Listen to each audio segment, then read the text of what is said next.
Hello les builders, dans cette vidéo sur Stripe, on va voir comment être alerté dès qu'un paiement est reçu, pour notamment exécuter une automatisation.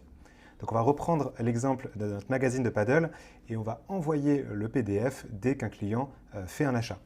Donc on va aller dans Make et on va ajouter un webhook Stripe. Ce webhook, il va recevoir un événement dès qu'un paiement va être réalisé sur notre compte Stripe. Donc on va ajouter le module Stripe qui s'appelle Watch Event. On va le mettre en module principal.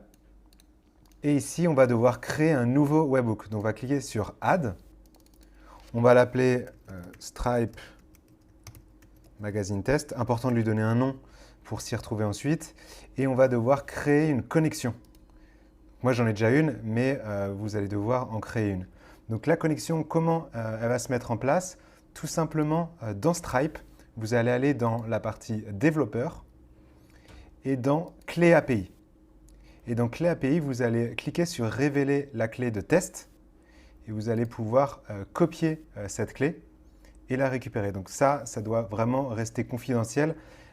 C'est hyper important parce que c'est la clé qui donne accès à tout votre compte Stripe. Donc n'importe qui ensuite pourra récupérer des paiements, transférer de l'argent, faire beaucoup de choses.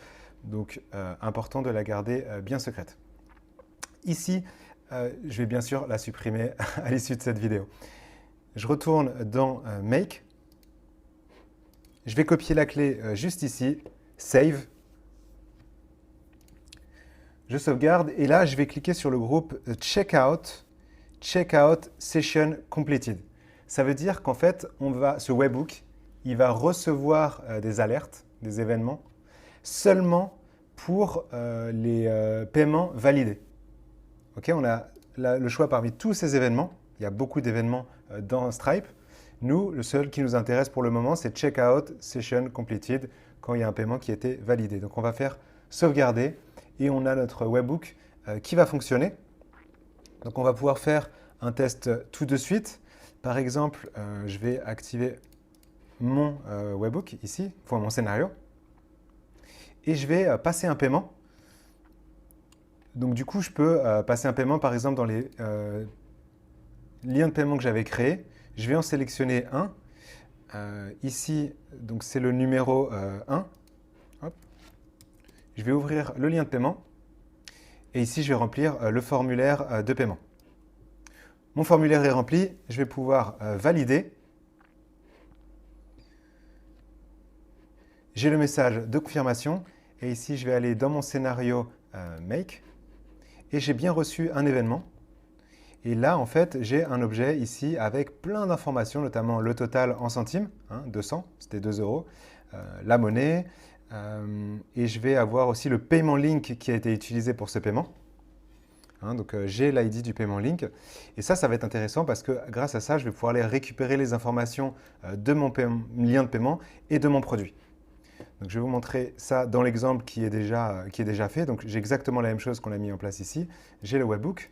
Ici, j'ai mon lien de paiement qui est configuré. Donc, ça se trouve dans l'API. Donc, on va voir tout de suite. C'est payment link slash le lien de paiement qu'on a vu, qu'on a récupéré depuis le webhook ici. Et on va faire line item. En fait, cet endpoint, il va nous permettre de récupérer tous les produits qui font partie du lien de paiement. Donc, comment ça se passe dans la documentation? On va regarder ça tout de suite. Et nous, ce qui va nous intéresser, c'est line item, donc celui-là. C'est exactement cet endpoint que nous, on a appelé.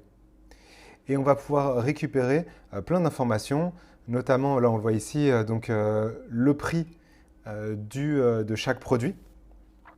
En fait, là, pour chaque ligne, pour chaque produit, parce qu'on peut avoir plusieurs produits, on va avoir des informations sur le produit et puis sur son tarif. Donc ici, on a le tarif et on a des informations ici qu'on peut récupérer. Donc nous, on va le faire tourner sur notre scénario. Je vais vous montrer déjà comment ça fonctionne.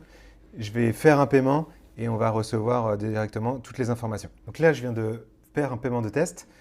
Donc il y a un événement qui est bien arrivé ici. Ensuite, avec ce second module, j'ai récupéré les informations du lien de paiement et tous les produits qui sont associés, donc il n'y en a qu'un. Et à partir de ce module-là, je suis allé récupérer les informations sur le produit. Donc on va voir ça en détail. Donc ça, on avait déjà regardé comment récupérer les informations sur chaque item du lien de paiement, donc chaque produit. Et ici, on a un autre endpoint qui permet de récupérer les informations d'un produit à partir de l'ID du produit. Donc ici, on va regarder dans la documentation comment ça fonctionne. C'est l'endpoint retrieve a product. Ici, on met l'ID du produit et on va récupérer les informations du produit qui le concernent. Notamment, ça permet de récupérer par exemple son nom. Donc on va regarder en détail comment ça fonctionne dans Make. Donc on reçoit un objet avec plein d'informations dont le paiement link. Ici, on va s'en servir pour aller chercher tous les items qui font partie de ce lien de paiement. Ici, dans Data, on ne reçoit qu'un seul parce qu'il n'y a qu'un produit. Donc, on a le tarif, on a la monnaie, on a la description, on a aussi le tarif, parce qu'il peut y avoir plusieurs tarifs qui sont associés à un produit. Et donc, on a toutes ces informations et on a le produit qui est juste ici. Donc ça, c'est cet ID qu'on va venir récupérer. Donc, on ne va pas le copier directement, on va le mapper. Donc ici, en fait, je vais le mapper. Donc je peux le chercher comme ça avec le moteur de recherche. Et ici, je vais pouvoir le mapper du module précédent. Le module 2, c'est celui-ci. Et donc comme ça, je vais récupérer toutes les informations du produit. Ici, on va pouvoir envoyer un email. Donc on va pouvoir regarder le contenu ici. Donc je voulais envoyer le lien vers le PDF du magazine. Mais ça, je ne l'ai pas encore fait. Donc comment on va faire ça? J'ai mis mes magazines dans un Google Drive. Donc, je vais récupérer le lien ici. Donc, j'ai bien mis mes magazines en public. Sinon, il n'y a que moi qui vais pouvoir les consulter. Si je veux pouvoir donner le lien à d'autres personnes. Et ici, je vais cliquer sur Copy Link. Je vais récupérer le lien. Et je vais aller dans mes liens de paiement, dans le magazine numéro 1. Et dans le produit, donc ici, je vais cliquer sur le produit. Je vais pouvoir ajouter ce qu'on appelle des métadatas. Donc ici, je vais pouvoir définir une clé. Par exemple, je vais appeler ça URL et je vais mettre l'URL du magazine.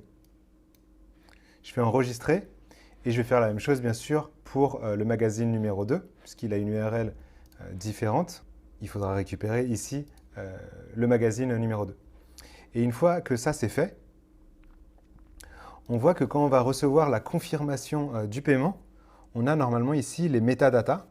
Ici, elles sont vides, mais comme là, on vient de les renseigner, on va pouvoir récupérer les informations du PDF correspondant au magazine qui était acheté. Et du coup, on va pouvoir l'envoyer directement via l'email. On va faire un test. Je vais lancer, je vais acheter cette fois-ci le magazine numéro 2. Je viens de valider le paiement. On va voir ce que ça donne dans Make. Et ici, on a reçu le paiement et on va voir ce qui s'est passé au niveau de l'email. Je vais cliquer sur afficher nouvel email et j'ai bien là le magazine qui s'affiche. Et logiquement, j'ai envoyé le magazine numéro 2, donc c'est le bon magazine qui a été envoyé. Donc si je reviens ici, j'ai eu un événement pour me prévenir qu'il y a un paiement qui a été fait. J'ai reçu les informations sur le paiement. J'ai reçu les informations sur le produit et avec le module Markdown, donc j'ai écrit un email en faisant référence à la métadata de mon produit, hein, donc l'URL, et j'ai pu envoyer le mail directement. Donc ça c'est le module Gmail où j'ai récupéré donc l'email ici, il apparaît dans l'événement. Si je clique sur email, ici j'ai l'email de la personne qui a fait l'achat. Donc ça vient de ce module. Donc je peux récupérer l'email et envoyer l'email à la bonne personne. On voit aussi que dans Get Payment Link, si je fais Data ici, je vais faire Price et ici, je n'ai pas les métadatas. Donc là, c'est les métadatas du prix et il faut bien que j'aille récupérer les produits pour avoir les informations sur le produit. Donc en fait, on a 3 entités différentes dans Stripe. On a les liens de paiement qui font référence à des tarifs et des tarifs qui sont reliés à des produits. Parce qu'en fait, on va pouvoir avoir plusieurs tarifs différents pour un produit. Donc le lien de paiement va bien faire référence à un tarif précis d'un produit. Donc on a ces 3 entités, c'est important, on le verra sur la vidéo suivante, on va en avoir besoin. Là, on a fait quelque chose de très simple, c'est qu'on a enrichi Stripe avec des informations, avec l'URL du produit. Mais si on a beaucoup d'informations, on verra qu'il y a des cas où ça ne va pas être très pratique de faire comme ça. On va préférer enregistrer les informations de nos produits dans une base de données, qui peut être par exemple Airtable. Et dans ce cas-là, à ce moment-là, quand on récupère la confirmation du paiement, on va aller voir les informations dans Airtable et c'est dans Airtable qu'on aura mis le lien vers notre PDF. Donc ça, on le verra dans la vidéo suivante. Et dans la vidéo suivante, on va notamment regarder comment automatiser la création des liens de paiement sans avoir besoin à le faire manuellement. Donc ça peut être intéressant quand vous rajoutez souvent des nouveaux produits. Je vous laisse liker si vous avez aimé la vidéo, vous abonner si vous souhaitez être tenu au courant des prochaines vidéos et mettez un commentaire si vous avez aimé, si vous avez des questions ou si vous avez des suggestions pour améliorer les prochaines vidéos.